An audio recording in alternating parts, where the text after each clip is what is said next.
You had adults come in too because I guess they thought that we were giving out, you know, more things, but some of us were giving out money.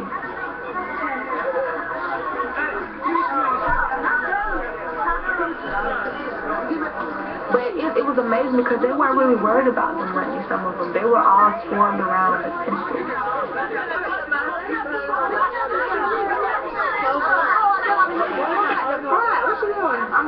You can give a child a pencil in America and they could care less, like a pencil. But here they were basically fighting to get a pencil. It was going to be used to contribute to something much more than what it really was.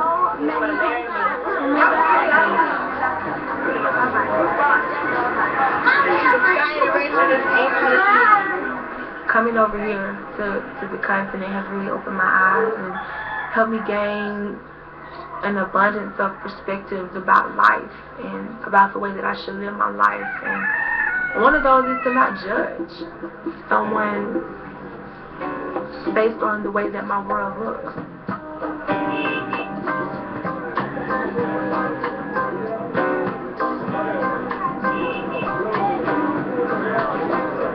We drive around and I see all the people, the natives in the streets or whatever. We view them in a way, and then they view us in a way. And it's all connected by the music. I think in their music videos, they most of the time use the ladies as sex objects, which is very, very bad. It demeans the image of the woman. Their attitude, just like foreign. And their dressing, just like foreign. Black Americans, I see them as they are white, but only their color is different. And I don't see them as they are part of us. I wouldn't say they are the same because they have their own values. It's like they are taking up a new culture. I guess I feel indifferent. I don't really, feel one way or another. When I see Black Americans, I feel that they are the same like me. So far as we are all human beings with one blood flowing through our veins, we are all equal. And therefore, there shouldn't be that sort of tribalism or racism among us. Too black, too strong. We all one. Yeah, so we always welcome them. We just approach them just to be nice to them, They should come back home. We are ready. We are ready to take them. They should forget about the hardship that they went through and all the torment that they are even still going through. They should just come back home and then we'll settle down and we'll build life African, a great continent for ourselves. And we'll be happy.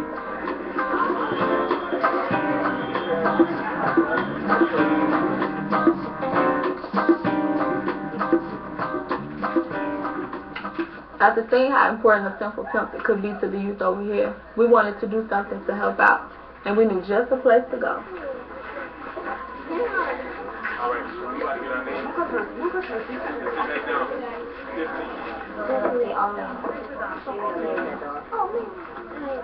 It felt good to see the smiles on their faces. But when the Chiefs came back to visit us, we knew that something special was about to happen. What we are going to do now is not just an easy thing. It is something that is going to be forever. Whichever name is given to you, that is your name. We are doing this to remember our ancestors. So we by all means have to call their name to come and press what we are coming to do here now.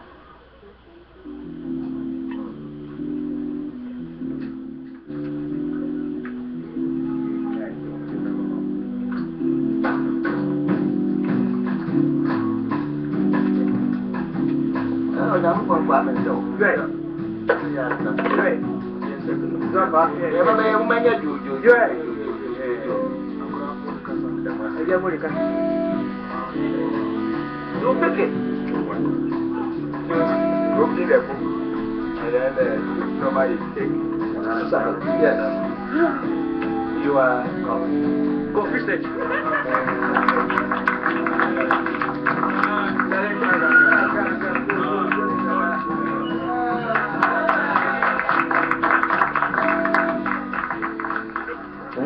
enslaved, one of the first things that was stolen from us was our name.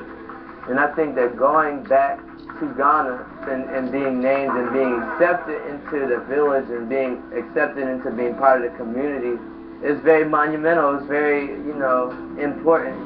How many Yes, another one of the advisors to the chief.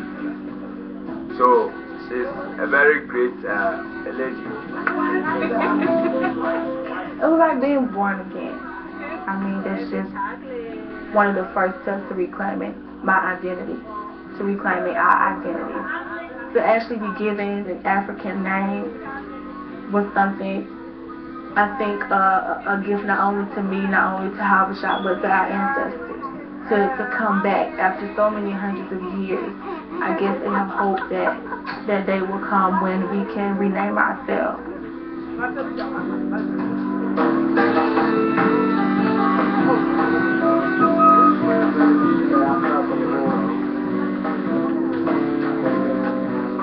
My name is Asa. It means Queen Mother. Coco. No, it's not. That's a place in Africa.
I might not like it's like the people in power, but I love the United States. I love our freedom. It's I love like what we can do. I'm just saying, if you got a world dominator,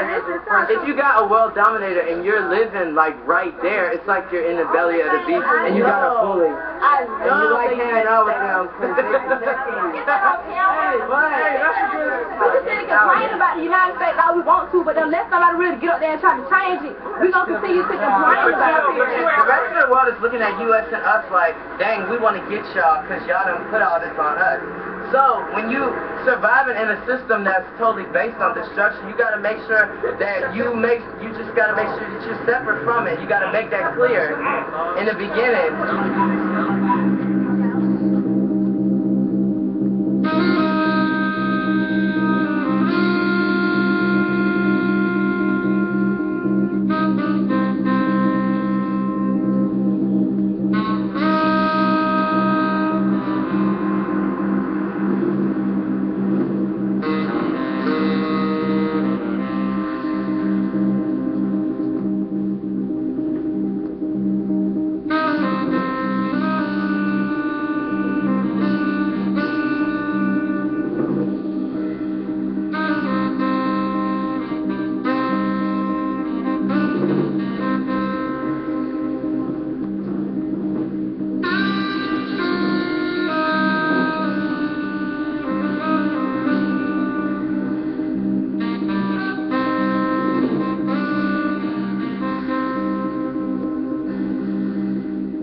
Yesterday we went to the place which I dreaded the most coming here, which was the Cave Coast Dungeon, which is where our ancestors were kept after they were kidnapped and taken away from Africa.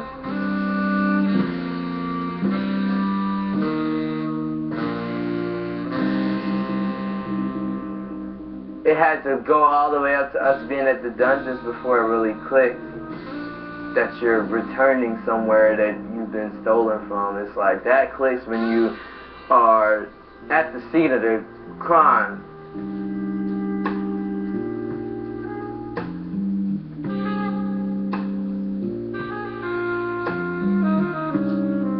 You smell the air, it smelled like they were still there, you know, just like waiting for us, like they knew that we were coming or something.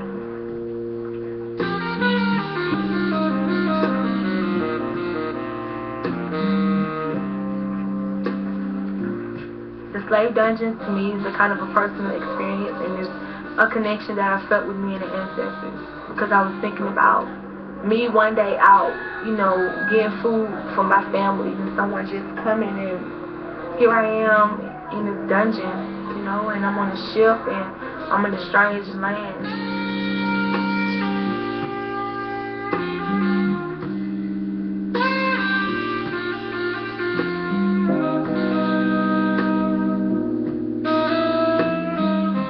I was thinking about how I'm going to heal from my life and the things that happened to me, and, you know, what's going to happen to me if I don't get that support. It was just a lot of frustration that needed to be released. And I just let it out all in the dungeons because I felt safe there. I felt that it was okay to cry.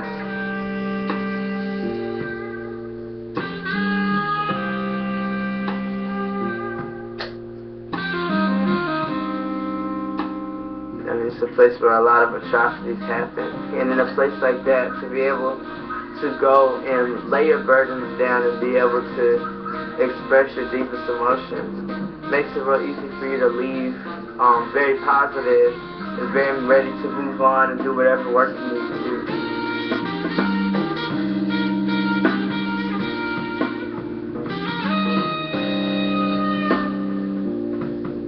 You know, you might feel it, you might know it in your heart that I'm African. You know, you adopt the African ways of life. But it's the deepest feeling when you go to those dungeons.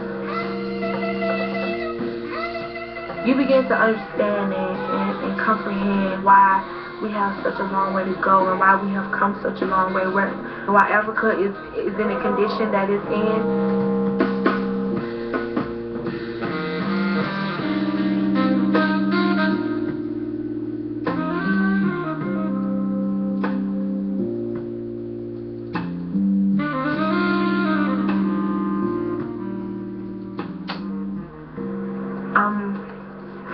Really just ready to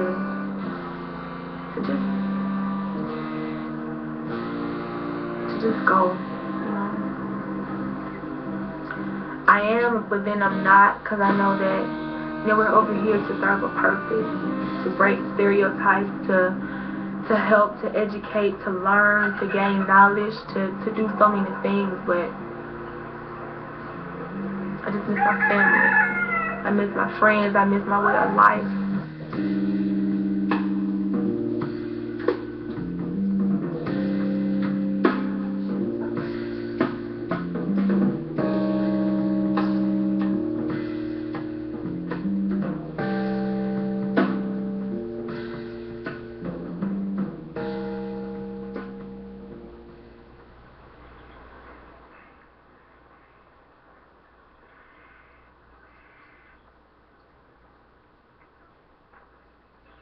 Before we return to the U.S., we got one last mission to fulfill, to climb the tallest mountain in West Africa.